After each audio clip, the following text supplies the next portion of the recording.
Sail with Hriday YouTube channel এবং Facebook page হৃদয়ের সাথে যারা যুক্ত আছেন সকলকে সালাম। আজকে আপনাদের সামনে যে ভিডিওটা নিয়ে এসেছি এটি আমাদের জাহাজ শিল্পের একটি মর্মান্তিক ভিডিও বলা চলে। দেখেন, অভ্যন্তরীণ কিছু লাইটার জাহাজ, যাত্রীবাহী জাহাজ সকল কিছুই কেটে ফেলা হচ্ছে। ওই যে সুদূরে দেখা যাচ্ছে বাল্কহেড, এই একটা বাল্কহেডে যে পরিমাণে মালামাল পণ্য আনা করতে পারে একটি কার্গো জাহাজ তার থেকে কম নিয়ে আসে। একটি কার্গো জাহাজ সর্বনিম্ন স্টাফ যদিও বা থাকে, মাস্টার, ড্রাইভার, সুকানি, গ্রিজার সব মিলিয়ে প্রায় 10 থেকে 12 জন স্টাফ থাকে। আর সামান্য একটি বাল্কহেডে মাত্র 4 থেকে 5 জন মানুষই হয়ে যায়। তাহলে মালিকরা মানে যেই এজেন্ট যারা মাল পণ্য আনা নেওয়া করে তারা কেন কার্গো জাহাজ ব্যবহার করবে? কার্গো জাহাজে কেরিং বেশি, ভাড়া বেশি দিতে হয়, সবকিছু মিলিয়ে খরচ বেশি, তাই তারা বাল্কহেডের দিকেই অগ্রসর হচ্ছে।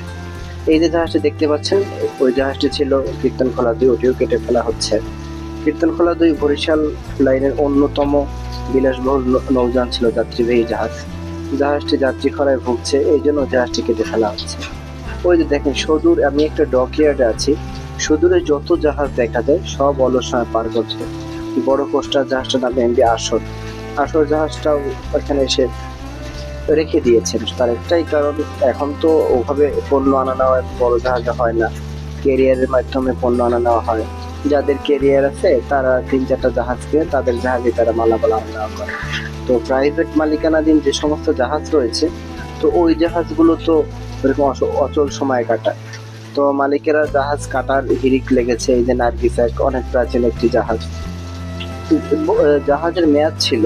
এই যে আদ্রিতা যে জাহাজটি কাটা হচ্ছে, ওই যে কালো আর লাল বডিশের যেটা, এই জাহাজটি কিন্তু বেশি দিন আগের জাহাজ নয়। জাহাজটির কন্ডিশন খুব সুন্দর ছিল, ইঞ্জিন কারেকশন বলেন সবকিছু মিলিয়ে যথেষ্ট ভালো কন্ডিশনে ছিল। কিন্তু কি আর করার, জাহাজ কেটে ফেলছে। কারণ আপনি কতদিন আপনার সম্পদ বসিয়ে রাখবেন?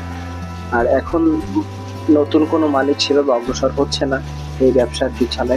পুরনো যারা ছিল তারাই মানে ব্যবসা থুকে থুকে ব্যবসা করছেন।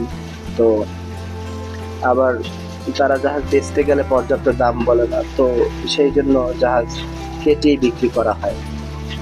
তো এরকমের পরিস্থিতি যেভাবে চলছে, তো এই শিল্প সত্যি ধ্বংসের মধ্যে।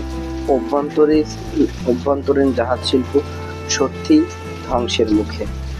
তো আমার ভিডিও যদি আপনাদের ভালো লাগে আমার চ্যানেলটি সাবস্ক্রাইব করবেন। আমার একটি ফেসবুক পেজ রয়েছে হৃদয়, পেজটিকে ফলো দিয়ে রাখবেন।